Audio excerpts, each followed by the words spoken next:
What's up, everybody? Welcome to the JumpX podcast, episode number 4. Here with Austen Young. How's it going, everyone? Hope everyone's going all right today. And, as I said, we're here for podcast number 4. What's kind of the topic that we're going to get into today? So we're going to be talking about squatting, essentially. And essentially, if you need to be squatting to jump higher, and the correlation between that and your vertical jump. Before we do that, though, we're going to kind of give you a quick update on our own training, just general JumpX updates. So, would you like to go first? How's your training been going? What have you been up to? Training's been going good. Halfway through the cycle, feeling pretty good considering I'm halfway through the cycle. Normally feeling more fatigued at this point, but I think it's just because my training's not so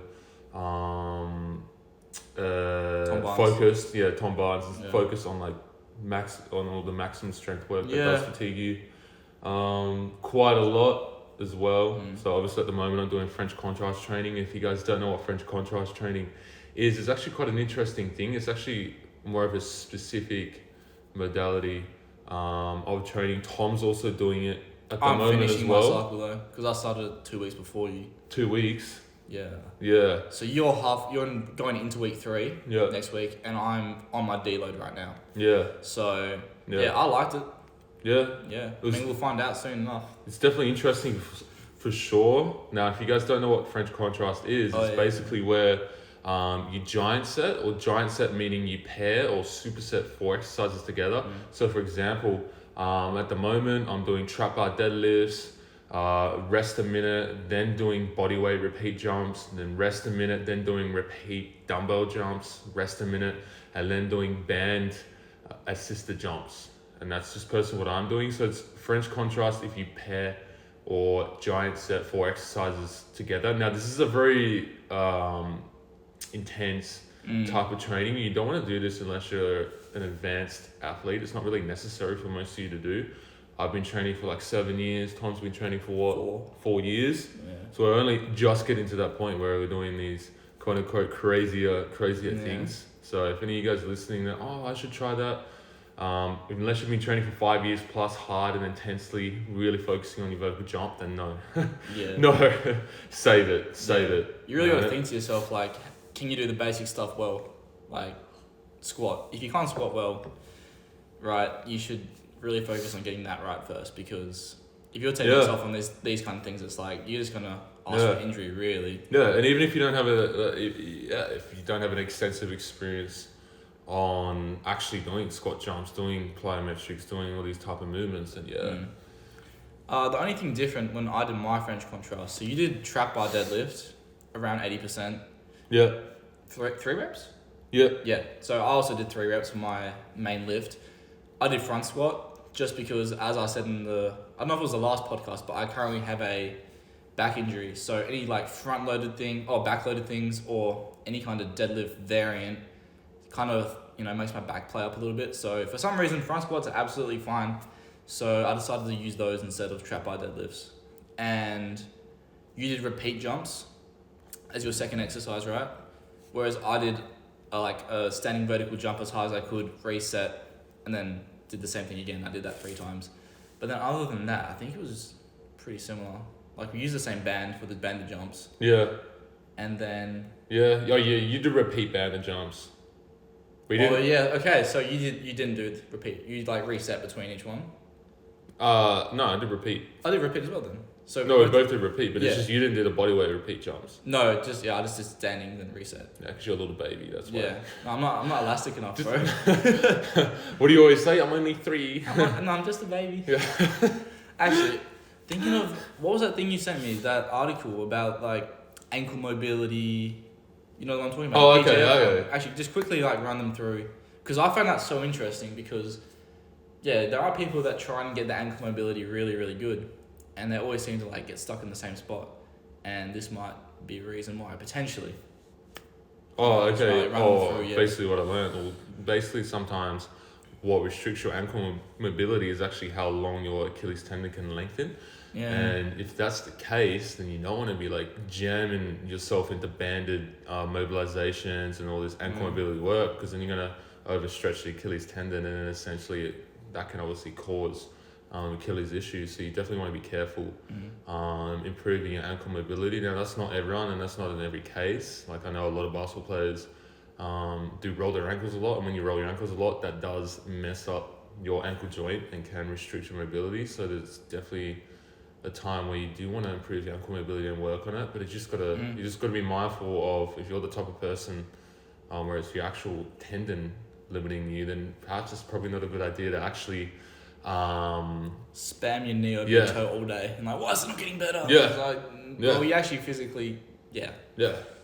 Plus also, if you're a 1 foot jumper, you don't need that flexibility there as well. Yeah. Like if you actually stiff it to the ankle, it does and can help as well. Same with sprinting. Yeah. Sprinting, you'll find their joints are really stiff, right? Because less energy loss. And think about joint angles in sprinting, like you're not going to a deep squat, are you? Then again, obviously, as a part of sprint training and 1 foot jump training, you might need a deep squat. So things like elevating your heels, that's when that kind of can come into play. So comes into play. Yeah, it's like which I guess leads us into our main topic of today. Like, do you need to squat to jump higher? But actually, hold up, before we jump into that, let's actually jump into that. Yeah, jump into that. You didn't mean to do that. No, I didn't mean to do that. Dad jokes. I'm not ready to be a dad, so I think I better settle down on those. But what were you gonna say? No, I was basically gonna say, if you guys are wanting to sign up for training, you're looking to sign up for coaching, head to Instagram, JumpX Performance Coaching. Send us a direct message. Send us just the words podcast, and then we know you come from the podcast. That's actually really beneficial and great for us to know, and then we'll get you sorted from there. Yeah. All right. It's a good way to take your training to the next level. You know, those people who've been training for maybe a year, 2 years, and your vertical started to plateau. You've tried lots of different things. You know, it's kind of the time where you would want to seek out our kind of coaching, because, I mean, myself, I've been in a plateau before. I've learned how to get out of it. You've probably been the same, right? And through learning those experiences, we can help other people. So yeah, and also like vice versa. If you're just starting and you have no idea what to do, obviously there's a bunch of knowledge out there, a lot of BS out there. So you're looking to a no BS solution to actually get results, guaranteed results, or you actually get all your money back, then definitely send us a direct message. Easy. Into the topic, right? Yeah. So, do you need a squat to jump higher? Short answer, I'm going to say, if I have to say yes or no, my answer is yes. But it's more complicated than that. Yeah, and that's what we're about to get into, okay? Okay. This podcast just ends. Yes. Podcast done. There you go, like 8 minutes in. Yeah, easy podcast. There you go, guys. You got the answer you wanted. But no, do you need to squat to jump higher?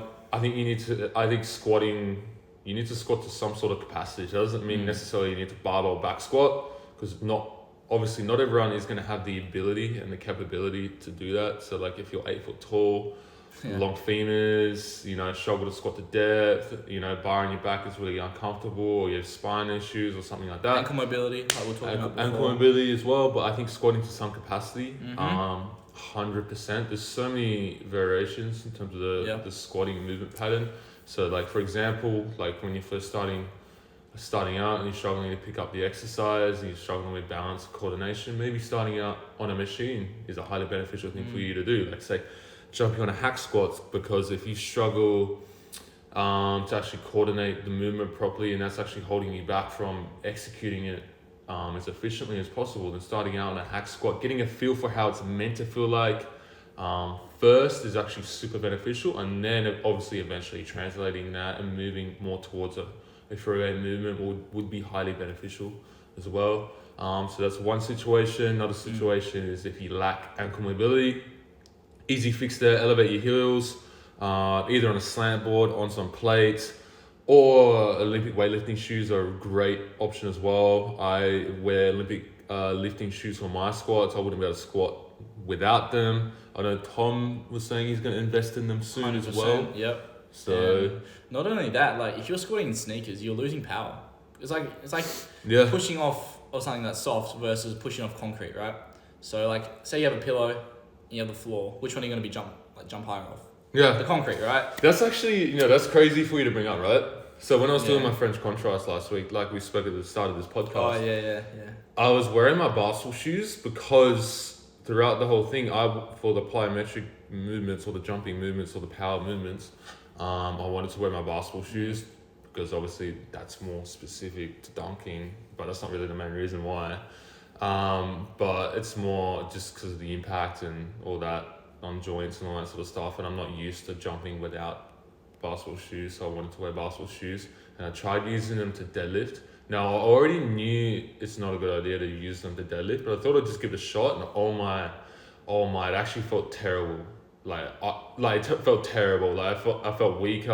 I was actually higher up off the ground. It's like doing as a deficit. Well. Yeah, I was basically doing a deficit deadlift. I could just feel the loss of force production just wearing basketball shoes. I felt more unstable. So obviously, if you're more unstable, you're pressing off a squishy surface, then you're going to reduce your ability to produce force, and that's part of the reason why doing strength exercises on balance boards and shit like that is most of the time bullshit for a similar reason. But yeah, basketball shoes, guys, like I know a lot of you guys are basketball players.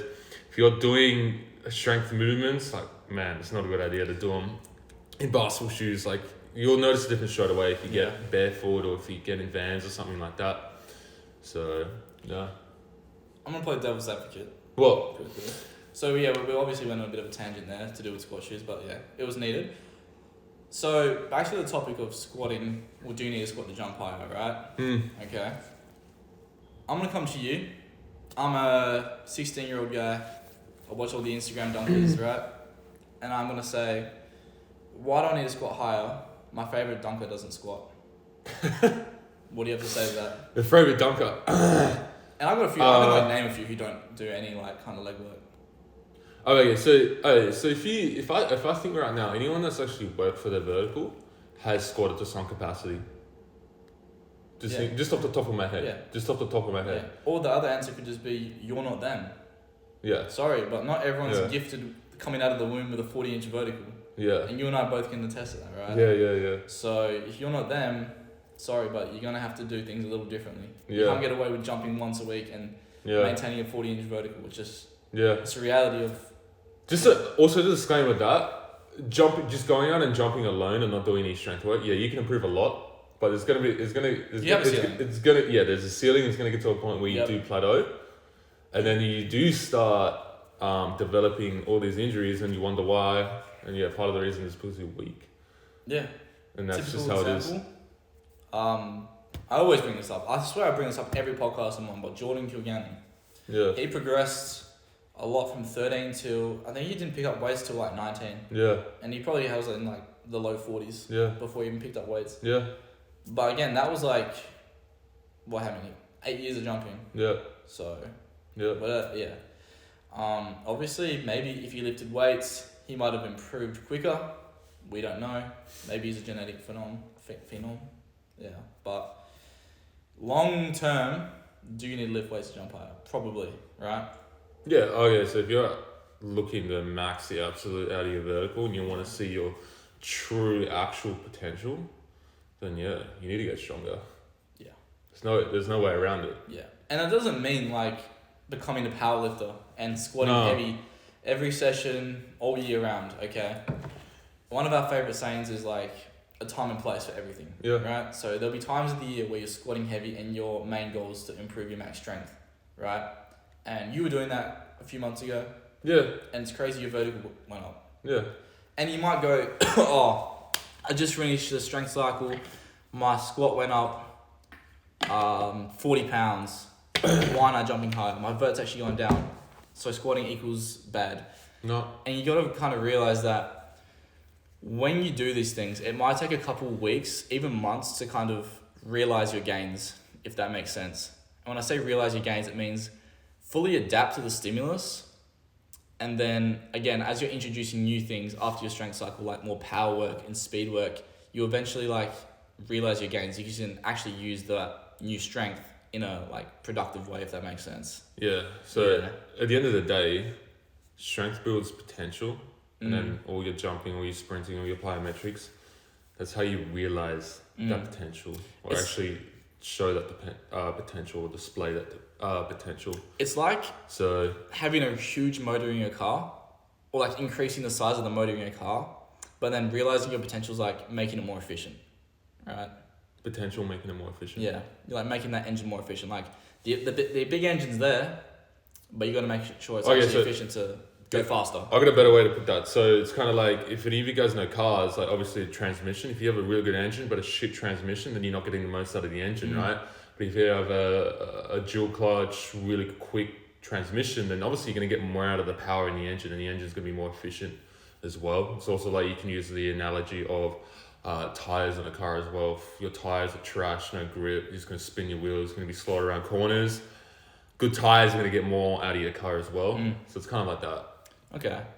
Again, I'm gonna play devil's advocate. This is really fun, and like pretending I'm like DMing you or asking one person, right? So when we say, okay, if we had to choose, we would, if all of our athletes could deep squat barbell, fine, then we would probably give it to them, okay, at some point in their training. Yeah. Okay. I've come to you and I've said, when I jump, I don't go into a deep squat. Why do I need a deep squat? Why shouldn't I just quarter squat? I jump off 1 foot. Why don't I just quarter squat year round?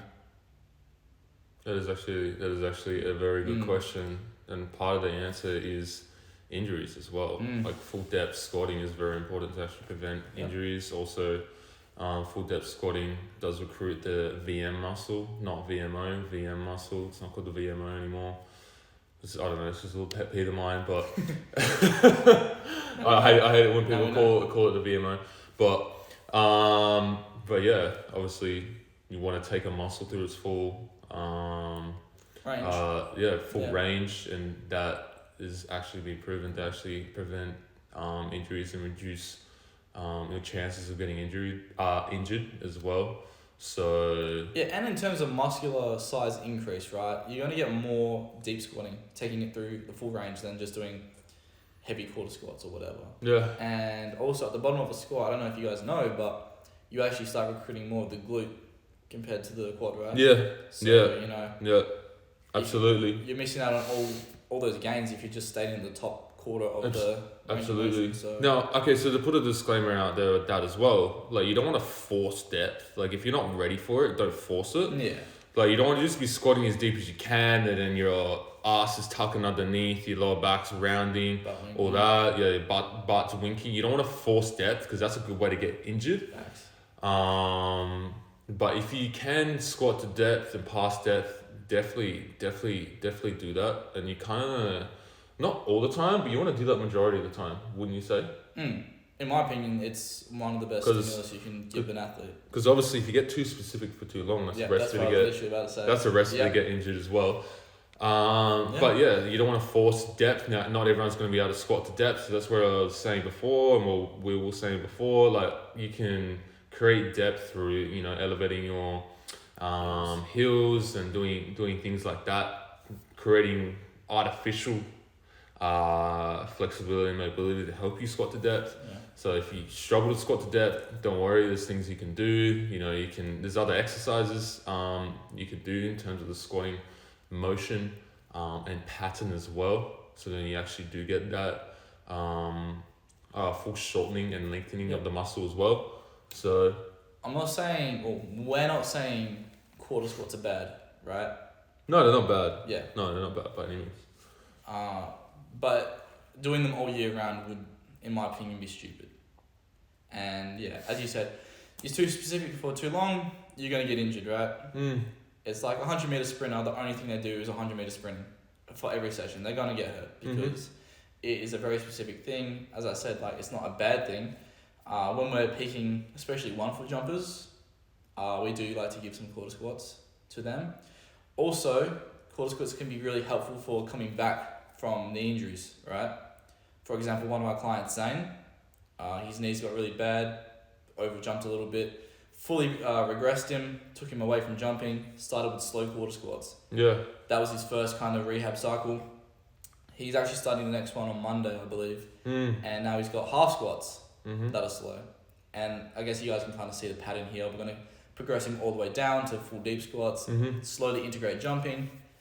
And yeah, as I said, that's a good way that quarter squats can actually be utilized in a beneficial way, not just in terms of performance, but injury rehab, right?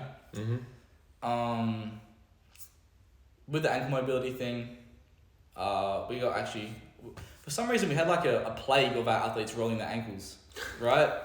This is like, it was like there was literally a week. Yeah. And at least 3 of them rolled their ankles, and I'm just basketball teams, right? Yeah, they were all through basketball. Yeah. And not high level basketball. It's always the pickup games, right? When you just get people who don't know how to play. Yeah, that's actually so funny, bro. Like, that's actually so funny you bring that up. Yeah. Because like I remember when I rolled my ankle, the worst I ever rolled my ankle was not in a basketball game. It was actually in a pickup game. Of course. Yeah. Because these guys who don't play basketball like at a high level, they don't know how to close out. Yeah. So they're gonna like stick their foot under yours when you take a jump shot. When you're rebounding, they're just gonna like get under you. They just don't have really like a sense of space or Or you'll drive to the basket, go to light up, and then they'll shoulder you in the ribs, and then you'll call foul, and then they'll question you. Why you bro? Well, I barely touched you, bro. Like, what are you talking about? Yeah. You know. So, as I was saying, they rolled their ankles, right? For example, Eddie, we brought him up in a few podcasts. He actually lost ankle mobility because of the injury, like you were saying at the start of the podcast. Yeah, it always happens. Yeah. So avoid rolling your ankle if you can, because you're gonna lose ankle mobility. Because when you're injured, your body tries to self-protect itself. Yeah, crease tightness. Crease tightness. And congratulations, now your ankle's concrete. Yeah. You can't even get into a core squat. Yeah. So, we kind of went on a tangent there, but it is something I did want to bring up. He did squat well before his injury though. His depth was still good. Beautiful. Yeah, it was beautiful. Yeah. Full ass to grass. Yeah. Heels on the ground. Not even squat shoes. Literally just in like flat Converses. Yeah. So. Yeah. Yeah, but you worked with him in person before he joined JumpX. Yeah. He didn't have good mobility then, right? Like you had to really work. Oh, his mobility through his ankles and hips and everything was terrible, man. Terrible. And honestly, we didn't do a whole lot to work on it. Like, it wasn't a crazy amount of effort like put into it, but it's just kind of like it just got better over time, just doing full range of motion strength training. And that's a fantastic way to improve your mobility and flexibility, like strengthening the muscle and taking it to its full range. Yep. Because obviously your body creates tightness to protect you. Because it does sense weakness in areas. So. One of our favorite exercises. Look, here's some free information for you guys. Favorite exercises for beginners and people who really struggle with ankle mobility and hip mobility is the front foot elevated, right? Yeah. I wouldn't say it's overpowered, but it's a very good exercise. It's just a really good tool. Yeah. It's just a really good tool. Because at the end of the day, exercises are tools. Yeah. To help create a stimulus and force an adaptation as well. You know, the body doesn't know the difference. Yeah. Okay. Too much. So something I wanted to bring up in the podcast. Okay. And I want to start doing this every podcast where we have like the athlete of the podcast, like best JumpX athlete, right?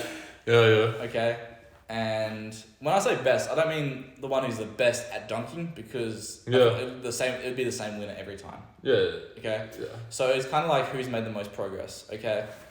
So last time, 100% it would have to be Hack. Okay. Yeah.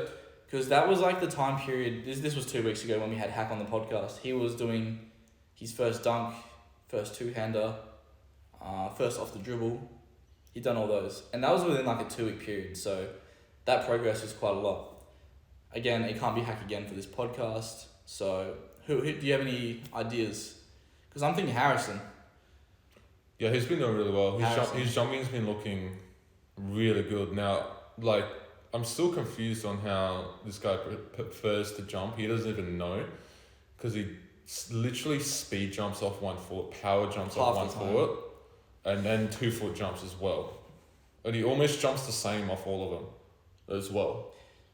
I would say like 1-2 inches. I would say looking at him though, he does look the most fluent off 1 foot. 100%. Yeah, he kind of like slows down on the 2 foot. It's a little bit more awkward. Yeah. But that's just like a practice thing, honestly. Yeah. For you guys who don't know who Harrison is, he is a 1 foot jumper, maybe 6'1", 1 and 2 foot jumper, my bad. Yeah. He's about 6'1", and he came to us. He could grab the rim, maybe like there, roughly. So yeah, he probably couldn't hang with 2 hands at that point, but he was one of those guys who could grab the ring, get close to dunking. Yeah. week with us. Well, Hits his first dunk. success. He punched it. No, he hit a soft one first, rolled around the rim. And everyone got like hype, but I'm standing there like, no. and then he like flies up off one and then like punches it. Like was that off someone's lob? Yeah, it was off the lob. It was his mate's lob. Yeah. He's since hit one off. His mate's lobbed it off the backboard, and he's hit one. Like he's hit it off. He's lobbed it to himself as well and hit one. He's dunked off 2 feet as well. Yeah, it's literally. Yeah, he did dunk off 2 feet. Not the last session, the session before. His speed jumping does look freaky though. Yeah, like, looks crazy. Honestly, when he actually does it, and it literally starts from half court, like he's Nick Briz or something. It's just so funny how it's like he's got both. He can do both ends. Yeah, it's like a car that can use petrol and diesel. At the same time. So whatever suits him, right? Yeah. Or like he's hybrid, bro. He's a hybrid, bro. Right now, hold up. Maybe we should, what's the word? Copyright this or something, bro. But hybrid dunker. Start a trend, hybrid dunker, 1 and 2 foot jumping, baby. Has that Because I can jump off 1. I can jump off 2. I'm not a hybrid. Harrison can jump off 1. I'm not a hybrid dunker. Harrison can jump off 1. Ah! He can jump off 2. No, I've wiggled off 1 foot. Shut up. Once. Yeah. No, my brother. My brother. Oh no, hold it. No, he's shit off 2 foot. No, sorry, man. Sorry, Hayden, bro. You shit off 2 foot. Until you get good off 2 feet, then yeah, we can call you a hybrid dunker. But when you say Austen, you're only good at dunking because your genetics. Literally, go look at Hayden, and that's your starting point. Yeah, no, literally. Yeah. Oh, by the way, guys, if you don't know who we're talking about, literally go onto the JumpX Instagram, scroll down, and you'll see everyone we're talking about. We post all the athlete successes. Okay, so Hayden is Austen's brother. He's about an inch taller, so he's like 6'5". So in terms of when you say genetics, obviously we're tall, so we have that's an advantage, 100%. But not for jumping high. Not for jumping high. For dunking, yeah. Yeah, for dunking, obviously we have height on our side, we have reach on our side. But in terms of actual speed and athleticism, nah, bro. We're like that typical white guy, the white guy can't jump. Cliche, literally. But you got them slow twitch. Yeah, no, literally. I was built for endurance, bro. Yeah. I was built for endurance. And then obviously we're seeing Hayden make some insane progress. Hopefully he hits his first dunk tomorrow, man. He got COVID, man. So yeah, he got COVID. It was the funniest thing. We've gone off topic, but I don't even care. Like, this is funny. Bro, so this guy, right, the week before, he was getting close-ish to dunking. Maybe if we threw him a lob, he'd get close. But, like, off the dribble, nowhere near.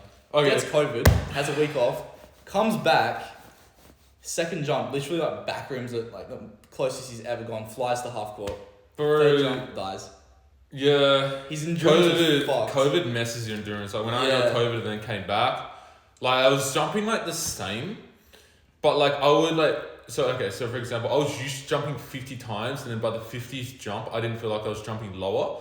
I would get to 20 jumps and feel absolutely gassed, feel like I was jumping 10 inches lower. Like, my endurance just went out the window. And the same thing happened to him as well. I'm sure people on the listening can relate, though. Yeah. I feel like a lot of people have had COVID. Yeah. It's that fatigue, right? Yeah. So, it was just so funny. Like, he had his best jump ever, and the next jump, he didn't even touch the rim. I'm like, I don't know. But with these guys, man, obviously, this is going to be a cocky thing to say, but it's just how it is because obviously Tom and I have more experience hitting dunks and putting the ball in the rim. With these guys, they're jumping high enough to hit the dunks they want to hit, but they just don't have the skill of putting the ball in. Like, literally, if I was in my brother's body right now, I would be dunking. Like, no homo though. Yeah. No homo. Yeah. Like, same with you. If you were in my brother's body, you would be dunking. Now, there wouldn't be hard dunks, but would be dunking. Like literally. It's efficiency, man. It's efficiency, yeah. Like, okay, so this is something I've actually been wrong on in the past, and I'm willing to admit that on the podcast. I was wrong on, but you don't need to get your whole hand above the ring to dunk. No. You literally only need to get your fingers above the ring to dunk. Yeah. Now, it's not going to be a hard dunk, but you can dunk it. You can place the ball in. Then that's just how it is. And if it's a perfect lob. Yeah, so if you're crazy efficient, you got the perfect lob, or you're just really good off dribble, you can dunk with just your fingers above the ring. Now, it takes a bit of skill to do that, and that's where low rim dunking is highly beneficial. Yep. And it's going to help you. And yeah, they're not going to be hard dunks, but you can dunk it if you're just getting your fingers above the ring. Yeah. And I'm sure that's motivating for some of you guys to hear, but a lot of people can get like there. Yeah. But the other thing is, people just get in the habit of grabbing the rim. I was literally about to say that's my pet peeve, man. Like, yeah, and it's just like, it just happens to everyone. It happened to me when I first started. It happens to everyone because everyone gets all excited. Oh yeah, you can grab the ring. You're like, like I'm two-hand hang for the first time. If you can two-hand hang, you can dunk. Which is like super motivating, super exciting. Like, yeah, you should be hyped about it. Like, it's a cool thing to do. But just guys, man, like, especially athletes, please. Stop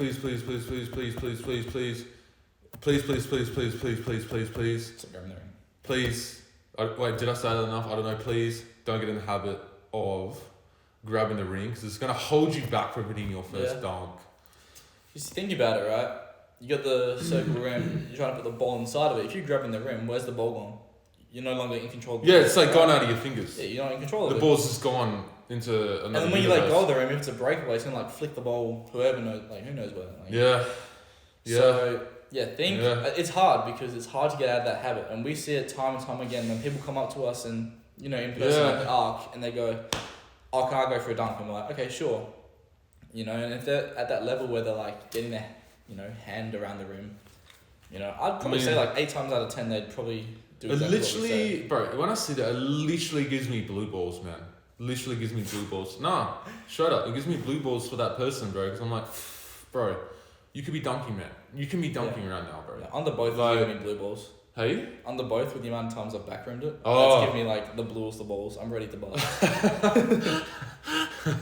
Well, as soon as my spine fuses back together, it's over. Because I had my highest jumping day last session, so. Yeah, you did, and you're actually weaker right now. Kind of funny how that works, right? In deadlift, I'd be weaker, but squat, I'm stronger. Well, I don't even know because I can't squat at the moment. I reckon I'm weaker in squat, bro. No offense. I know that's gonna make you mad. Are you talking about back squat or front squat? Both. I'm literally PRing tomorrow, bro. Just for you. Austen knows how to work, alright? He told you guys, you say you can't do something. Wait, what did I say to you? Oh, what did I say?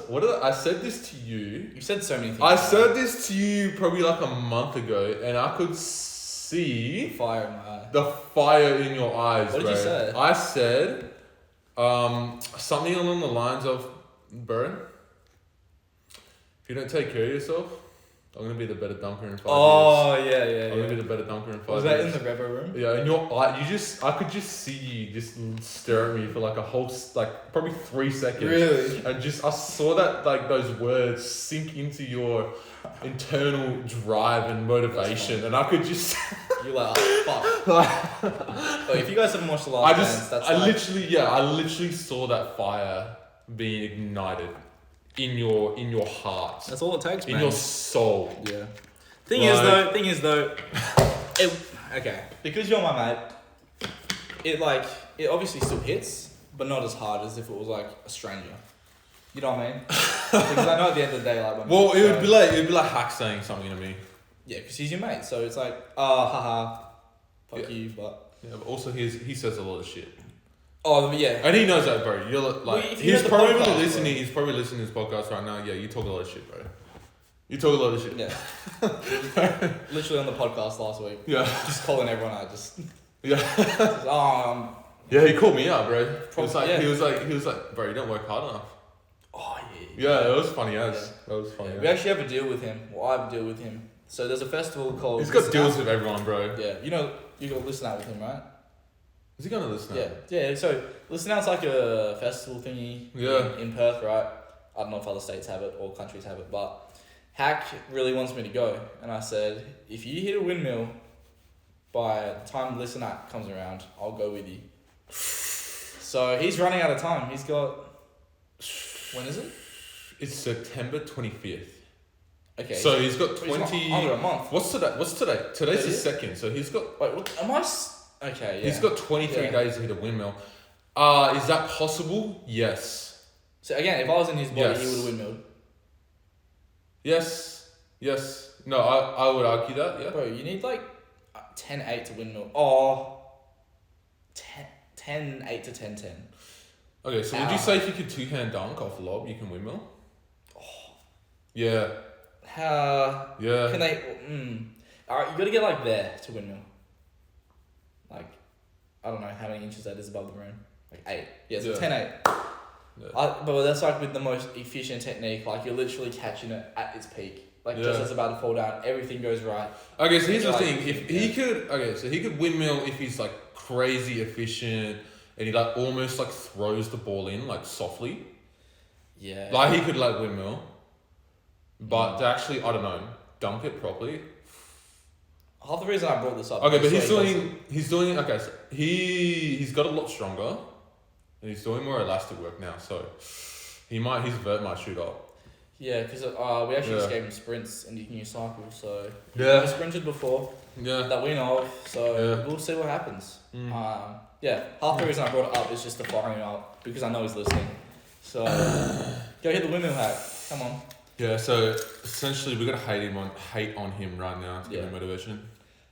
We went on a really big tangent then, really big side quest, but we pretty much did cover what we wanted to cover when it comes to do you need to squat the jump higher. Short answer is yes. Long answer is it depends on many things. You know, mobility, injuries. Yeah, because there's unlimited things, man. Yeah, like literally, like for example, like if your spine's messed up and you can't load your spine, there's things like belt squats. Which don't load your spine. John's been doing those. Yeah, which don't load your spine, and obviously not every gym has that, but that's a very viable option for you to actually get this squatting pattern in. So where you're not loading your spine, but you can still load your legs heavy as well. You gotta find what works for you, right? Exactly, and everyone's gonna be different. I mean, so like a leg press, right? A leg press. We don't program leg press too often. But you shouldn't demonize the leg press too much because if you're in a situation where your spine is messed up, you can still take your legs to a squatting like pattern on a leg press and progress and still progress. Yeah. If you can't load your spine, so that's another option for you there as well. Yeah. So, I mean, even like unilateral. Okay, so they're not. So this is not a unilateral movement. It's a bilateral asymmetric movement. Like a Bulgarian, exactly. Yeah. A Bulgarian split squat. Yeah, it's not bilaterally squatting, but you're still doing a single leg squat and you can still get a similar stimulus out of that movement. Yeah. So it's just like me, right? Really limited, I can't back squat or deadlift at the moment. I mean, I probably could, but like I'm not trying to risk it. Okay, so I'm like, okay, what can I do? Found out front squats don't hurt, so. The last month or two, I've just been front squatting, and again, it's very similar to a back squat. You're still going through that full range of motion. Obviously, it's a bit different with the muscles recruited and which percentage of muscles do what amount of work. But I mean, the closest thing to a back squat would have to be a front squat, no? Mm-hmm. So that's what I've been doing, and that's an example of if you can't do something, don't do nothing. Mm-hmm. Find an alternative, and there's always going to be something you can do, no matter how injured you are. That kind of again comes back to the whole thing you were saying at the start. Like if you need help with your coaching, if you kind of don't know what you need or when to program certain exercises, that's where we kind of can come in handy. Yeah, right? Exactly, because I like to use the analogy, like obviously if you were to use the same ingredients as a professional chef, what makes a professional chef is not the ingredients he uses, the way he puts those ingredients together and prepares those ingredients, organizes those ingredients, and how he essentially ties everything together, and that's how and what makes him so good at what he does, right? And that's essentially where we come in terms of people's trainings, is we're aware that not everyone has the knowledge, and everyone has the experience, not everyone knows what they're doing, and at actually quite an affordable price, we help people jump higher and get take healthy, reach your goals. Yeah, and take all the guesswork out for you, give you essentially guaranteed results of blueprints of success. Yeah, all we do. As long as you do everything we say and lay out for you and communicate to us, you're gonna get a result. Bro, you have Austen and I in a private group chat with so it's Austen, you, and myself in a private group chat. Any questions you have to do with training, diet, anything that related, we will answer it. You log into your training app, your training's just there. Bang. Yeah. Your warm up, activation, main exercises, cool down, all that. Tutorial exercises as well, so you don't always have to come and ask us. Yeah, because every video, But you still can if you still need to ask questions.